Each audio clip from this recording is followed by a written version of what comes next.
우리가 시편 44편을 이제 1절부터 26절까지 좀 긴 말씀을 같이 읽었습니다. 이 44편은 시편의 형식으로 보자면 탄식시에 해당이 돼요. 탄식시가 뭔가 그는 자신의 비참하고 암담한 현실을 하나님 앞에 탄식하는 거예요. 그리고 도와달라고 호소하는 거죠. 우리가 잘 아는 탄식지 뭐가 있습니까? 나의 하나님 어찌하여 나를 버리셨나이까. 자기가 하나님한테 버림받은 상황 같은 거예요. 그만큼 혹독한 고난과 처참한 환경 속에 빠져 있다는 거죠. 그럴 때 하나님 앞에 부르짖는 거예요. 왜 나를 버렸습니까? 그렇게 탄식하면서 하나님께 도와달라고 호소하는 게 바로 탄식시입니다. 오늘 말씀도 그런 탄식시죠. 그런데 오늘 말씀이 오늘 이 44편이 다른 탄식시들과 조금 구별이 되는데, 다른 탄식시들은 전부 다 자기 개인, 한 사람 개인의 삶의 호소잖아요. 탄식이고. 그런데 오늘 말씀은 민족과 나라에 대한, 공동체에 대한 탄식과 호소입니다. 더 자세하게 말하자면 이스라엘 민족이 다른 이방 민족과 전쟁을 했는데 아주 참혹하게 패배를 당한 거예요. 그냥 패한 게 아니라 그 나라가 밀고 들어와서 그 나라에 이스라엘에 있는 모든 재물과 또 보물과 이런 것들을 다 약탈해가고, 그러면서 이스라엘 백성들을 조롱하고 모욕하고 너네가 믿는 하나님은 어디 있냐, 이렇게 조롱하면서 나갔다는 것이죠. 그렇게 정말 수치를 당하고 모욕을 당할 때 그 민족들이 다 같이 나라를 위해서 또 민족을 위해서 백성들이 하나님 앞에 탄식하면서 슬픔으로 노래 부르면서 하나님께 기도하는 게 바로 오늘 시편의 말씀입니다. 그래서 오늘 같은 시편을 공동체를 위한 애가 혹은 국가적인 탄식시다 이렇게 부르고 있습니다. 총 26절로 된 오늘 시편은 크게 세 부분으로 나눠질 수 있는데요. 1절부터 8절까지는 이스라엘의 과거를 회상하며 하나님께서 베푸신 은혜를 찬양하고 있습니다. 그리고 9절부터 22절까지는 분위기가 완전히 바뀌어요. 그래서 전쟁에서 피한 이스라엘의 비참한 현실과 또 절망적이고 암울한 상황을 눈물과 한숨으로 탄식하는 내용이 그 중간에 끼어 있죠. 그리고 이어지는 23절부터 마지막 26절까지는 현실에 대한 이런 암담한 현실 속에서도 미래를 바라보면서 하나님 앞에 도움을 요청하고 간구하는 기도가 바로 마지막에 이어지게 됩니다. 오늘 시편의 시작만 보면 사실 오늘 시편은 감사와 기쁨으로 감사하는 찬양시라고 할 수 있어요. 그러니까 첫 부분 아까 말했던 1절부터 8절까지만 보면 사실은 분위기가 굉장히 밝고 경쾌합니다. 자, 오늘 1절 말씀 먼저 읽어볼까요? 자, 1절 같이 읽습니다. 시작. 하나님이여 주께서 우리 조상들의 날 곧 옛날에 행하신 일을 그들이 우리에게 알려주매 우리가 우리 귀로 들었나이다. 아멘. 하나님께서 이스라엘 민족에게 행하신 그 놀라운 일을 지금 사는 세대들은 잘 몰라요. 잘 모르는 거예요. 직접 보지도 못했고 경험해보지를 못했다는 거죠. 하지만 그런데도 지금 이 살고 있는 사람들이, 이 세대 사람들이 그 하나님께서 행하신 일을 안다는 겁니다. 어떻게 알까요? 어떻게 알고 있어요? 여기 1절 말씀에 그들이 우리에게 일러주매, 그들이 우리에게 일러주매. 여기 말하는 그들, 이 말의 히브리어가 아부라고 하는 단어인데, 아부는 아버지를 뜻합니다. 조상을 뜻하는 단어기도 하고요. 그러니까 누가 알려주는 거예요? 아버지가 아들한테 알려주는 거죠.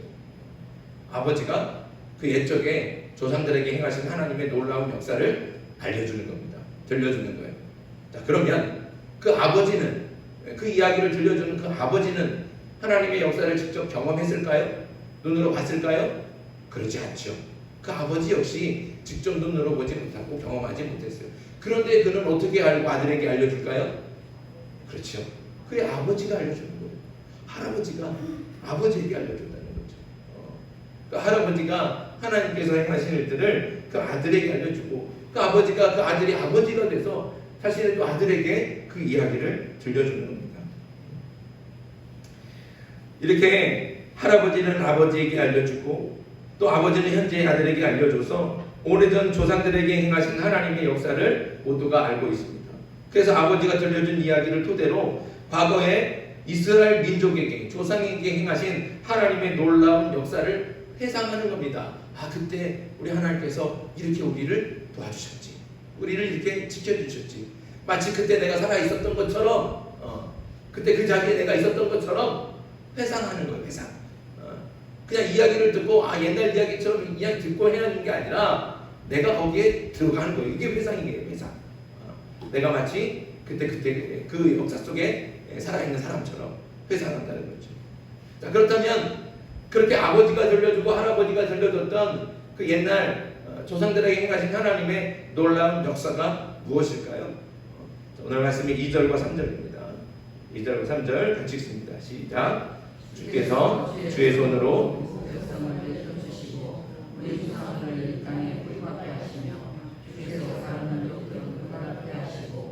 우리 조상들은 번성하게 하셨나이다. 그들이 자기 칼로 땅을 얻어 차지함이 아니요 그들의 팔이 그들을 구원함도 아니라 오직 주의 오른손과 주의 팔과 주의 얼굴의 빛으로 하셨으니 주께서 그들을 기뻐하신 까닭입니다. 아멘. 자, 2절과 3절 말씀은 뭘 얘기하는 것 같아요? 어떤 걸 얘기하는 것 같아요? 이스라엘 백성이 애굽을 나와서 하나님께서 약속하신 가나안 땅에 들어간 거예요. 가나안 땅에 들어가서 그 땅에 정착하게 되고 하나님의 은혜로 그 이스라엘 민족이 그 땅에서 번성한다는 거죠. 오늘 2절과 3절 말씀이 바로 그걸 얘기하는 겁니다. 그런데 사실 이스라엘 백성들이 애굽을 나올 힘이 있었어요? 없었어요? 애굽을 나올 힘이 없어요. 그들은 노예예요. 근데 누가 건져주셨어요? 누가 나오게 하셨어요? 하나님께서 나오게 하셨다는 거죠. 그 애굽을 나와서 가나안 땅을 갈 때 뒤에서 애굽의 군대들이 쫓아오잖아요. 애굽의 군대들이 막 병거를 끌고 마병들이 막 달려온단 말이에요. 말을 타고. 그때 그 애굽 군대를 이길 힘이 있어요? 없어요? 이스라엘 군대는 대적할 힘이 없어요. 맞서 싸울 능력이 없어요. 그 하나님께서 어떻게 하셨어요? 바다를 가르시고 마른 땅을 걷게 하셔서 이스라엘 백성들은 무사히 건너게 하시고 그 쫓아오는 애굽 군대는 그 홍해 바다 물속에 다 수장시키시는 거예요. 하나님께서 싸우시는 거예요. 이스라엘 백성이 싸우지 않았어요. 하나님께서 싸우셨다는 거죠. 또 가나안 땅에 들어갈 때도 마찬가지입니다. 이스라엘 백성들이 가나안 땅에 있는 그 강력한 족속들을 자기보다도 머리 하나는 더 큰 거인 같은 그 민족들을 이길 힘이 있어요? 없어요? 없어요. 이스라엘 민족 자체는 힘이 없다고요. 능력이 없다고요. 그래서 하나님께서 싸우시는 겁니다. 하나님의 손으로, 하나님의 그 권능의 오른손으로, 하나님의 팔로 하나님께서 행하신 일이라는 거죠. 여리고를 누가 무너뜨리셨습니까? 하나님께서 하셨어요. 여리고를 이스라엘이 칼로 무너뜨렸나요? 화살을 쏴갖고 무너뜨렸나요? 그렇지 않는다는 거예요. 그저 말없이 돌기만 하는 거예요. 하나님의 말씀대로. 왜 하나님께서 역사하셔서 그 강력한 그 견고한 성 여리고를 하나님께서 무너뜨리신 거예요. 그렇게 가나안 땅의 족속들을 내쫓으시고 그 땅에 누구를 뿌리박게 하셨습니까? 이스라엘을 하나님이 뿌리박게 하시고 그 땅에서 번성시키셨다는 거죠. 이 모든 일은 이스라엘의 칼이 한 일도 아니고 팔로 한 일도 아니에요. 하나님의 손으로, 하나님의 팔로 하셨다는 것이죠. 지금 시인은 이스라엘 민족이 애굽에서 나와 가나안 땅에 정착할 때를 회상하면서 그때 그 땅을 차지하게 하시고 그 땅에서 민족을 번성케 하신 하나님의 은혜를 다시 기억하는 겁니다. 자, 이렇게 그 옛날을 회상하고 기억하는 것이 우리한테 어떤 역사로, 어떤 힘으로 작용할까요? 4절 말씀 봅니다. 4절 같이 읽습니다. 시작. 하나님이여 주는 나의 왕이시니 야곱에게 구원을 베푸소서. 아멘. 하나님께서 왕이시다는 거예요. 하나님께서 우리의 왕 되심을 기억하고 확신하는 거죠. 그리고 그 하나님께 우리를 구원해 주십시오. 간구할 수 있는 겁니다. 그 옛날 조상들을 선한 길로 인도하시고 지켜주셔서 그 땅을 차지하게 하시고 번성케 하신 하나님, 하나님은 진정한 왕이십니다. 왕이신 하나님, 이제 우리도 구원해 주시옵소서. 기도하는 거죠. 시인은 이렇게 기도합니다. 그러면서 시인은 오직 누구만 의지하게 됩니까? 하나님이죠. 자, 5절과 7절입니다. 5절과 7절 시작. 우리가 주를 의지하여 우리 대적을 누르고 우리를 치러 일어나는 자를 주의 이름으로 밟으리이다. 나는 내 활을 의지하지 아니할 것이라. 내 칼이 나를 구원하지 못하리이다. 오직 주께서 우리를 우리 원수들에게서 구원하시고 우리를 미워하는 자로 수치를 당하게 하셨나이다. 아멘. 보십시오. 시인은 자신은 활을 의지하지 않는다. 칼을 의지하지 않는다. 오직 누구를 의지합니까? 하나님을 의지합니다. 하나님께서 우리 민족의 조상들에게 행하신 그 놀라운 은혜를 기억하면 우리는 그 땅을 차지할 힘이 없었는데, 우리는 애굽을 나올 능력이 없었는데 하나님께서 우리를 그 애굽에서 건져주시고 그 가나안 땅에 우리를 뿌리박게 하시고 번성케 하셔서 지금 우리가 지금 살아있는 것 아닙니까? 그 하나님, 나는 그래서 그 하나님을 의지합니다. 나는 칼을 의지하지 않고 나는 활을 의지하지 않습니다. 이게 다윗의 고백 아니겠습니까? 다윗이 골리앗을 만났을 때 뭐라고 그래요? 너는 칼과 창과 단창으로 나오지만 나는 오직 만군의 여호와 하나님의 이름을 가지고 너를 대적하러 간다. 이런 믿음이 이스라엘 모든 백성들 가운데 있다는 것이죠. 왜요? 하나님께서 그 백성을 그렇게 지켜오셨습니까? 그렇게 인도하셨습니까? 그래서 그렇게 인도하신 하나님을 기억하는 거예요. 회상하는 거예요. 그러니까 그 하나님을 기억하고 회상하면서 그래, 나는 활을 의지하지 말아야지. 나는 칼을 의지하지 말아야지. 그래, 내가 의지할 건 오직 하나님이시다. 나는 하나님의 이름을 의지하여 세상 가운데로 나아갑니다. 결단하면서 아무리 강한 적들이 몰려와도 그렇게 힘있게 하나님을 의지하고 대적할 수 있게 되는 겁니다. 그런 힘이 바로 그런 기억과 회상 속에서 있다는 것이죠. 그래서 더 큰 힘은 뭐냐? 8절 말씀도 같이 있습니다. 8절 시작. 우리가 종일 하나님을 자랑하였나이다. 우리는 하나님의 이름에 영원히 감사하리이다. 아멘. 그렇죠. 결국엔 하나님의 이름을 자랑하고 하나님께 감사를 드릴 수 있는 힘과 능력을 얻게 되는 겁니다. 과거에 하나님께서 베푸신 은혜를 회상하며 기억하는 것이 오늘 지금을 사는 우리가 하나님을 더 의지하게 하고 하나님을 감사하며 찬양할 수 있는 힘을 주고 있는 겁니다. 물론 과거에 집착하면 안 되죠. 과거에 집착해서 거기에 발이 묶이면 안 됩니다. 맨날 나 때는 말이야, 나 때는 말이야. 그 옛날에 은혜 받았던 일만 계속 해나가면서 앞으로 나아가지 못하면 그건 오히려 하나님을 근심하게 하는 거예요. 그러니까 과거에 집착하고 묶여 있어서는 안 되는 거예요. 하지만 하나님께서 과거에 우리 가족에게 또 우리 부모님에게 또 우리에게 나에게 행하신 그 놀라운 은혜를 회상하고 기억하는 것은 오늘 현재를 사는 우리에게 하나님을 의지할 수 있는 힘을 주고 있다는 겁니다. 또 하나님을 찬양하고 감사할 수 있는 능력을 주는 겁니다. 그러니까 여러분들에게 행하신 하나님의 놀라운 역사, 그것들을 여러분들만 아는 것으로 기억하시면 안 되는 거예요. 자꾸 어떻게 해야 돼요? 알려줘야 돼요. 누구한테? 자녀들에게. 자녀들에게 알려줘요. 여기 아버지가 아들에게 알려주는 것처럼, 그리고 그 할아버지가 그 아들에게 알려주는 것처럼, 우리는 계속 우리의 이제 여기 행하신 하나님의 놀라운 역사를 그냥 나만 아는 비밀로 알고 있어서는 안 되는 거예요. 비록 내 아들이 내가 겪은 그 고난의 현장에서 나를 지켜주신 그 은혜를 똑같이 경험하지는 못했지만 나를 통해 들려주면 그 아들이 마치 생생하게 마치 그 자리에 내가 있었던 것처럼 회상하게 되고 기억하게 된다는 겁니다. 그러면 그 아들이 어떻게 고백해요? 내 어머니를 지켜주시는 하나님, 내 아버지를 지켜주셨던 하나님, 그 하나님께서 나를 지켜주실 줄 믿습니다. 그래서 내가 우리 어머니가 의지했던 것처럼 나도 하나님을 의지합니다. 이렇게 고백하면서 우리 자녀들이 활을 의지하지 않고 칼을 의지하지 않고 오직 하나님만 의지하게 될 줄 믿습니다. 그러니까 여러분들 여러분들의 자녀들에게, 여러분들의 그 손주들에게 많이 얘기하세요. 여러분들의 과거들, 가난했던 때, 힘들었던 때, 어려웠던 때 부끄러워하지 마세요. 그게 은혜 아닙니까? 그때 하나님께서 지켜주셨잖아요. 그때 말할 수 없는 은혜를 부어주셔서 지금의 나를 만들어주신 거 아니겠습니까? 그거를요, 말하세요. 증거하세요. 그래서 우리 자녀들이 그 하나님을 알게 해주시고, 우리 손주들이 할머니 입을 통해서, 할아버지 입을 통해서 들려주신 그 하나님을 기억하게 해주세요.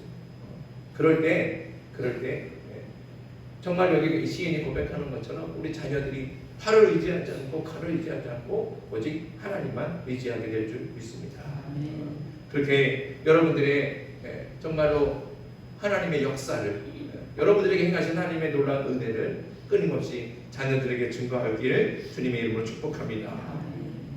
자, 그런데 오늘 시편이 이렇게 8절로 그냥 끝이 나면 그냥 너무 감사하고 그래 맞아 이렇게 살면 좋겠다, 이렇게 하면 좋겠어요. 근데 이 시편이 여기서 끝나지 않아요. 아주 당혹스러운 반전이 일어난다는 거죠. 9절 말씀 같이 읽습니다. 시작. 그러나 이제는 주께서 우리를 버려 욕을 당하게 하시고 우리 군대와 함께 나아가지 아니하십니다. 여기 9절 말씀에 뭐라고 시작해요? 그러나 이제는. 그 옛날 조상들에게 행하신 그 놀라운 은혜를 회상하면서 기억하고, 그래서 그때 도와주시고 지켜주신 하나님, 나도 그 하나님을 지금 의지합니다. 나도 그 하나님을 믿습니다. 하나님 나를 도와주십시오. 나를 구원해 주십시오. 그렇게 믿고 기도했는데 현실은 뭐라고요? 그러나 이제는. 그때 조상들을 지켜주시고 또 도와주셨던 하나님이 그러나 이제는 우리를 버렸다는 거예요. 그때는 그렇게 도와주시더니 그러나 이제는 도와주시지 않아요. 어디 계신지 모르겠다는 거예요. 그 하나님이 우리를 버렸다는 것이죠.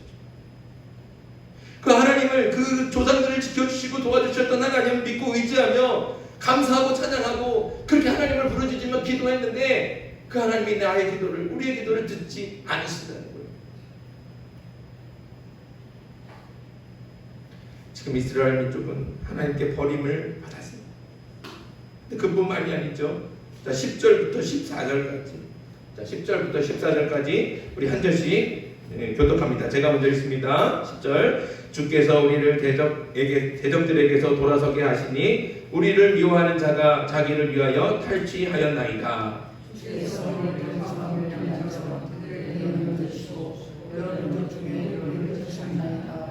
주께서 주의 백성을 헐값으로 파시며 그들을 판 값으로 이익을 얻지 못하셨나이다.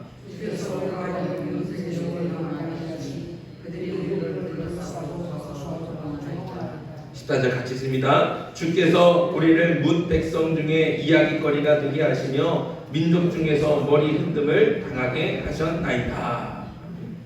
자, 우리 10절부터 14절까지 읽었는데 매 절마다 어떻게 시작해요? 뭐라고 시작해요? 주께서. 주께서라는 거예요. 주께서. 대적자들에게 대적자들에게 돌아선다는 건 뭐예요? 도망가는 거예요. 대적자를 맞서 싸워야 되는데 돌아서고 그냥 주인한테 그냥 내쫓기 도망가는 거예요. 그런 상황을 얘기하는 거예요. 그런데 그렇게 도망가게 하신 분이 누구예요? 주께서 하셨다는 거예요. 주께서. 또 이스라엘을 잡아먹힐 양처럼 적들에게 넘겨주셨는데 누가 넘겨주셨습니까? 주께서. 백성을 헐값으로 판 것도 주께서, 이웃에게 욕을 당하게 하신 것도 주께서, 이야기거리가 되게 하신 것도 주께서, 다 주께서 하셨다는 거예요.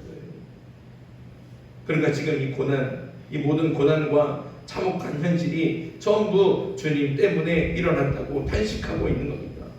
왜 주님 때문에 일어났습니까? 왜 주님 때문에? 주님이 이스라엘을 버리셨기 때문에.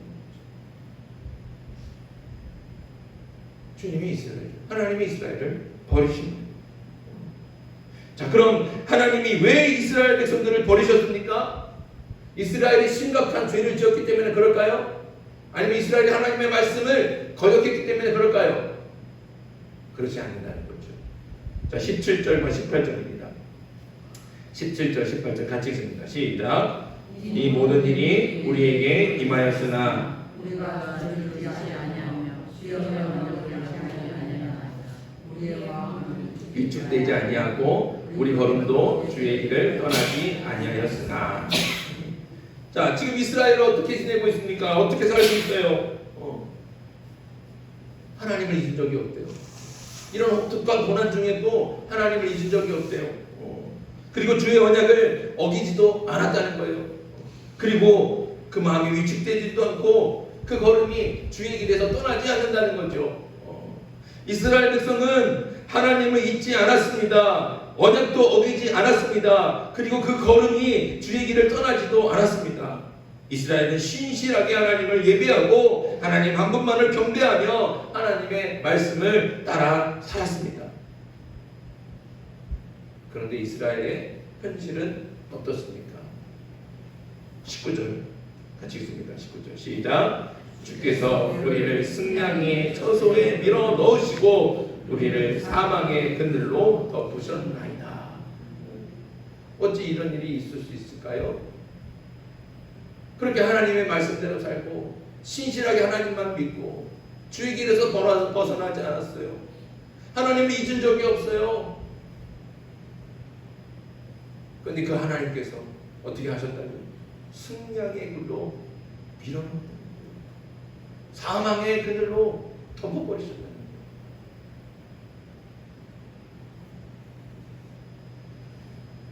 그러니 오늘 시편을 노래하는 시인과 그 민족이 얼마나 암울하고 비참한 현실 가운데 있는지 아시겠습니까? 이렇게 하나님을 믿고 의지하고 하나님께 간구했는데 오히려 하나님은 그 백성을 버리셨습니다.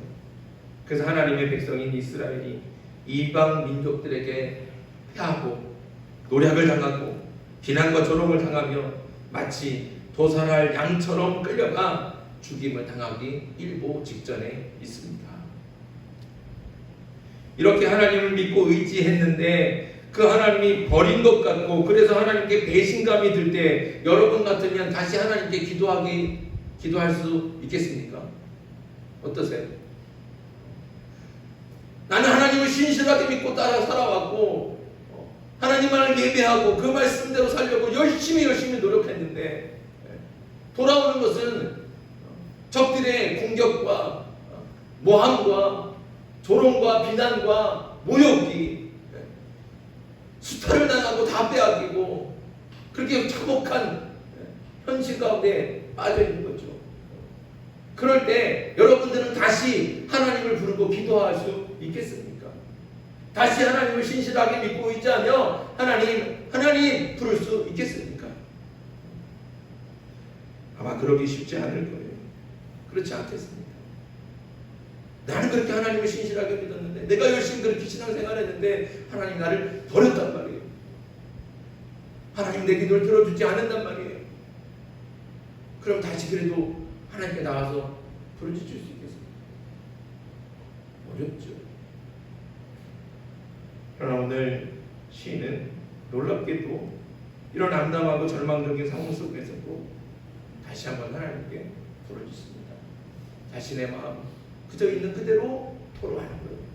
자, 23절부터 26절 같이 읽습니다. 시작. 주여 깨소서 어찌하여 주무시나이까? 일어나시고 우리를 영원히 버리지 마소서. 어찌하여 주의 얼굴을 가리시고 우리의 고난과 압제를 잊으시나이까? 우리 영혼은 침토 속에 파묻히고 우리 몸은 땅에 붙었나이다. 일어나 우리를 도우소서. 주의 인자하심으로 말미암아 우리를 구원하소서. 아멘. 시인은 아주 간절하게 외칩니다. 하나님 제발 깨어나십시오. 어찌하여 아직까지도 주무시고 계십니까? 당신의 백성이 이렇게 고난을 당하고 참혹하게 패배를 당하고 정말 죽을 위기 가운데 있는데 어찌하여 하나님 주무시고 있습니까? 일어나시고 나를 도와주십시오. 분명히 하나님이 버린 것 같은 그 암울하고 절망적인 상황인데도 이 시인은 어떻게, 이 민족은 어떻게 다시 하나님을 붙들고 다시 하나님을 의지하고 기도할 수 있을까요? 그렇게 기도할 수 있는, 또 하나님을 의지할 수 있는 힘은 어디에서 나올까요? 그 비결이 26절에 있어요. 26절을 다시 한번 읽어보겠습니다. 26절 시작. 일어나 우리를 도우소서. 주의 인자하심으로 말미암아 우리를 구원하소서. 아멘. 시인은요, 하나님에 대한 확실한 믿음이 있어요. 하나님이 나를 버린 것 같은 그 순간에도 하나님에 대한 믿음이 있어요. 어떤 믿음입니까? 하나님은 인자하십니다. 하나님은 인자하십니다. 그래서 이 기도하는 건 주의 인자하심으로 말미암아 우리를 구원하소서. 하나님은 인자하신 분 아닙니까? 우리를 도와주십시오. 여기 인자라고 하는 말이 히브리어로 헤세드라고 하는 말이에요. 헤세드라고 하는 말이 성경에 엄청 많이 나와요, 구약에. 근데 그 말이 여러 말로 번역이 돼요.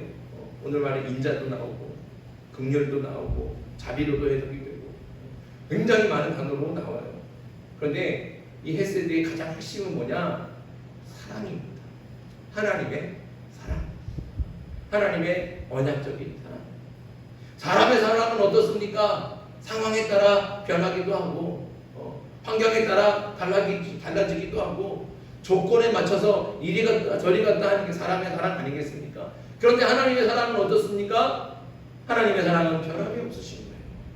하나님의 사랑은 영원하신 거예요. 하나님의 사랑은 우리를 약속하시고 우리에게 약속하신 그 언약을 지키시기 위한 변함없는 사랑이라는 것이죠. 하나님께서는 아브라함에게 약속하셨습니다. 네가 어디로 가든지 내가 너와 함께하고 내가 너를 반드시 지켜줄 것이다. 이 약속의 말씀이 아브라함에게만 있습니까? 그러지 않지요. 야곱에게 이어지고 야곱에 이어서 요셉에게도 가고 모세에게도 가고 모세에게 이어서 다윗에게도 하나님께서 똑같은 약속을 주시는 거예요. 내가 너와 함께 할 것이고 네가 어디로 가든지 내가 너를 지켜줄 것이다. 하나님은 이 약속을 지키시는 거예요. 이 약속을 지키시는 거예요. 그래서 아브라함을 도와주시고 야곱을 도와주시고 모세를 지켜주시고 다윗을 도와주신 거 아니겠습니까? 그럼 왜 그 약속을 하신 것들 그렇게 지키십니까? 그것은 하나님께서 사랑하시기 때문에. 하나님께서 아브라함을 사랑하시고 하나님께서 야곱을 사랑하시고 모세를 사랑하시고 다윗을 사랑하시고 이스라엘 민족을 사랑하시기 때문에 하나님께서는 약속하신 것을 반드시 지키시려고 하나님의 사랑을 지키십니다. 그것이 바로 하나님의 사랑, 하나님의 헤세드입니다. 그래서 하나님께서는 그 약속을 마지막까지 지키시기 위해 하나님의 하나밖에 없는 아들도 이 땅에 보내셔서 우리를 대신해서 십자가를 지고 죽게 하신 건 아니겠습니까? 그게 하나님의 사랑이에요. 하나님의 사랑. 이것이 절망 속에서도 포기하지 않고 기도할 수 있는 근거이고 오늘 오랜 하나님의 침묵 속에서도 기도할 수 있는 힘이 되었습니다. 오늘 시편의 시인이 그리고 오늘 시편을 읽는 우리 모두가 모든 절망의 순간에 붙잡힐 수 있는 그 순간에도 하나님을 붙들 수 있는 마지막 근거가 무엇이겠습니까? 그것은 바로 하나님의 언약이고 하나님의 그 언약적인 사랑이라는 것이죠. 시인은 그 사랑의 근거에서 기도를 포기하지 않고 이 참혹한 현실에서 구해달라고 간구하고 있습니다. 하나님은 우리를 사랑하십니다. 그 사랑은 변함이 없는 영원한 사랑입니다. 이 사랑의 약속을 지키기 위해 하나님은 한순간도 우리를 떠나지 않고 버리지 않습니다. 하나님의 헤세드가 없었다면 지금 우리가 여기에 있을 수 있겠습니까? 오늘 말씀을 통해서 우리가 알아야 될 것은 신실하게 하나님을 믿는 사람에게도 말로 설명할 수 없는 고난과 시련이 찾아온다는 겁니다. 정말 하나님을 신실하게 믿고 그 말씀대로 살려고 애쓰고 노력하는 사람도 이유를 알 수 없는 고난과 시련을 당할 수 있다는 것이죠. 여기 이스라엘 백성들처럼 말입니다.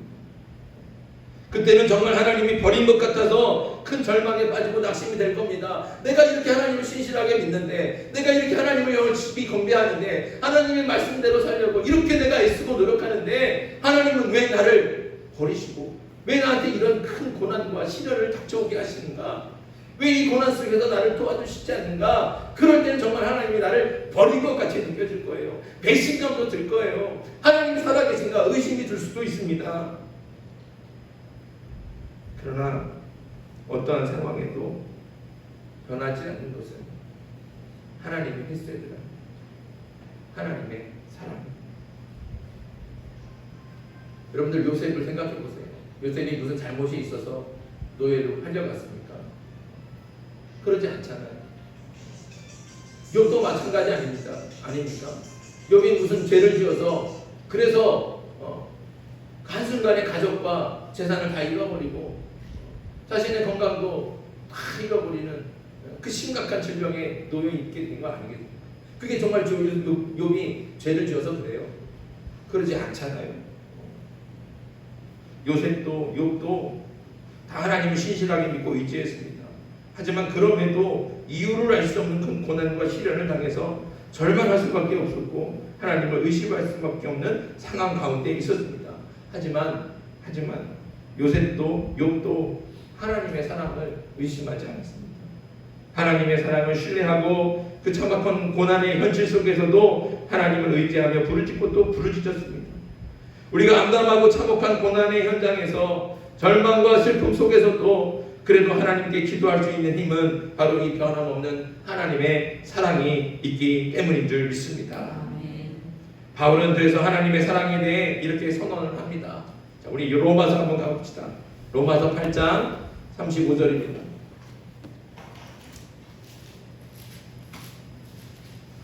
로마서 8장 35절부터 39절까지. 자, 250쪽입니다. 신약성경 250쪽. 잘 아는 말씀이기도 하죠.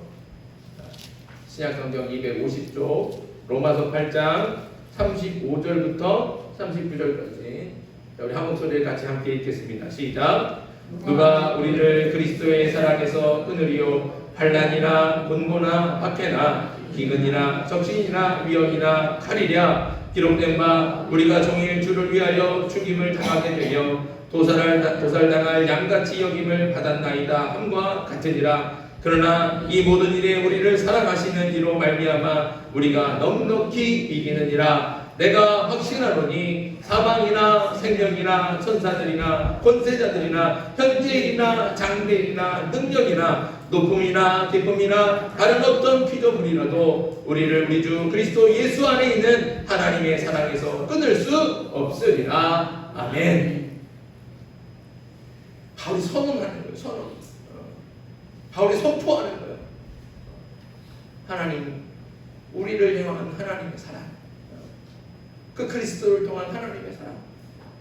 내가 비록 고난을 당하고 내가 핍박을 받고 내가 죽을 가운데 그런 위기 가운데 있을지라도 하나님이 나를 버린 것 같은 그런 절망과 슬픔 가운데 빠질지라도 변함없는 것은 하나님의 사랑, 그 사랑에서 우리를 끊을 수 없다는 거예요. 그 하나님의 사랑이 나를 붙들고 있다. 비록 내가 절망 가운데 떨어지고 내가 버림받는 것 같은 그 상황 속에서도 하나님의 사랑은 우리를 반드시 붙들고 계시는 줄 믿습니다. 우리가 지난주에도 42편, 43편 같이 말씀 나눌 때도 마찬가지 아니겠습니까? 같은 말씀인 거예요. 우리가 절망 가운데 빠지죠. 하나님께 버림받은 것 같을 때 뭐라고 외치라 그랬습니까? 너는 어찌하여 낭망하느냐? 너는 어찌하여 불안해하느냐? 하나님을 바라보. 그렇게 하나님을 바라볼 수 있는 이유가 뭐겠어요? 하나님의 사랑을 하니까. 사랑하는 성도 여러분, 다시 한번 말씀드리지만 하나님이 우리를 사랑하십니다.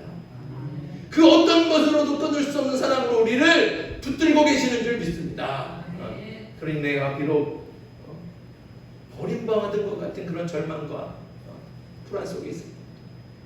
그 하나님의 사랑을 신뢰하고 하나님을 바라보면서 오늘 시편의 기자처럼 시인처럼 하나님께 기도하십시오.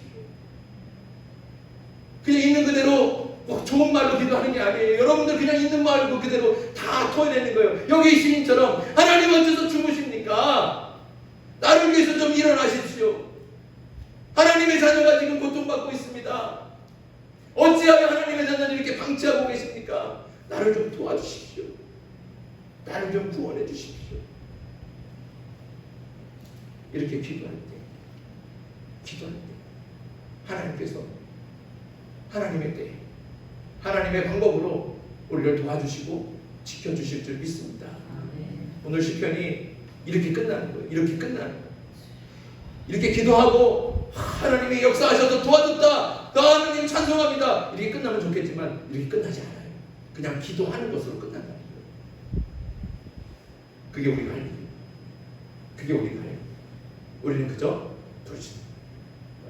하나님을 믿고 하나님의 사랑을 신뢰하고 그 끊을 수 없는 그 어떤 것으로도 끊을 수 없는 하나님의 사랑을 신뢰하면서 하나님을 바라고 어떠한 상황 속에서도 비록 하나님께서 나를 버린 것 같은 절망과 슬픔 가운데 빠질지라도 다시 한번 하나님의 사랑을 신뢰하고 하나님께 부르짖고 그 기도의 끈을 놓지 않는 저와 여러분들에게 주님의 이름으로 축복합니다. 오늘 주신 말씀 기억하면서 함께 기도하기를 원합니다. 기도하기 전에 듣긴 했지만 찬양 공부하겠습니다. 177장입니다. 에바다 177장. 에바다 177장. 제목이 뭐예요? 네, 그럼에도 불구하고 내가 마음에 어려움이 있습니다. 주님 앞에 나올 수 없을 때 왜 나오지 못할까요? 주님이 나를 버린 것 같은 거예요. 실망되고 절망스러우니까. 근데 그럼에도 불구하고 뭐예요? 하나님은 어떻게요? 나를 사랑하신다. 그 사랑을 신뢰하며 다시 붙들고 하나님께 나아올 수 있는 저와 여러분들에게 소망합니다. 함께 찬양하겠습니다.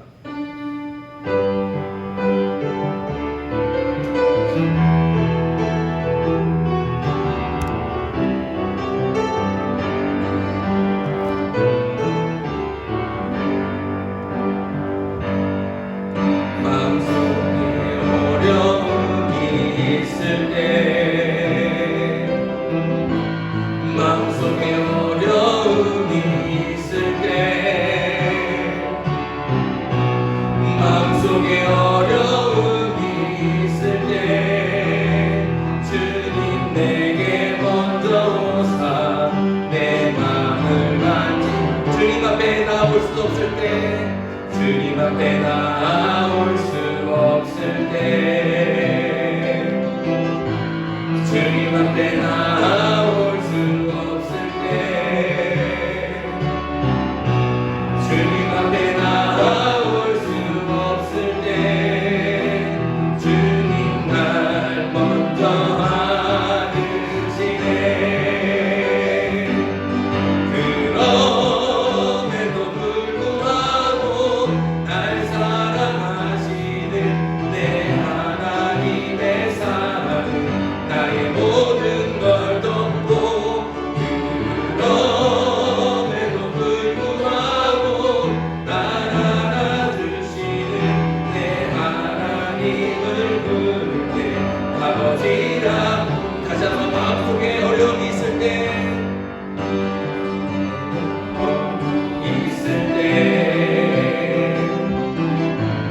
마음속에 어려움이 있을 때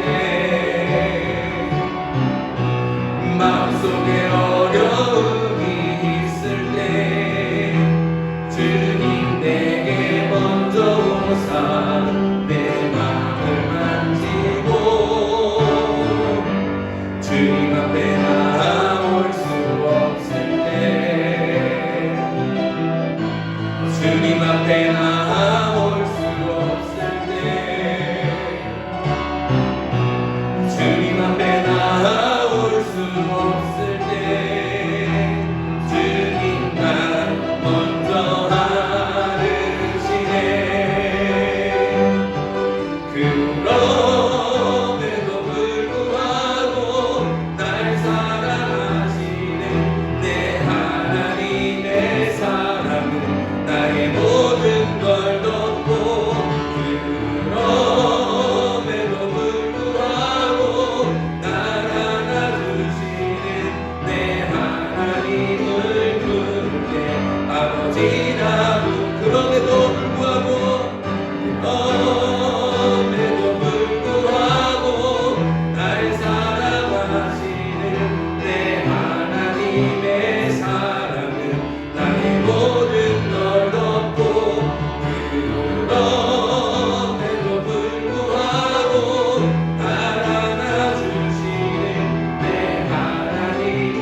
위해서 기도합시다. 기도할 때 큰 고난과 시련을 당하며 절망적인 상황에도 우리를 향한 하나님의 사랑에는 변함이 없다는 것을 믿게 해주시옵소서. 하나님의 사랑을 신뢰하여서 하나님이 우리를 버리고 가진 절망 속에서도 다시 하나님께 나와 기도하게 해주시옵소서. 그 어떤 고난이나 시련도 우리를 향한 하나님의 사랑을 끊을 수 없다는 그것을 확실하게 믿고 하나님의 사랑에 힘을 입어서 다시 일어나 하나님을 믿고 의지하게 해 주시옵소서. 이 기도 제목까지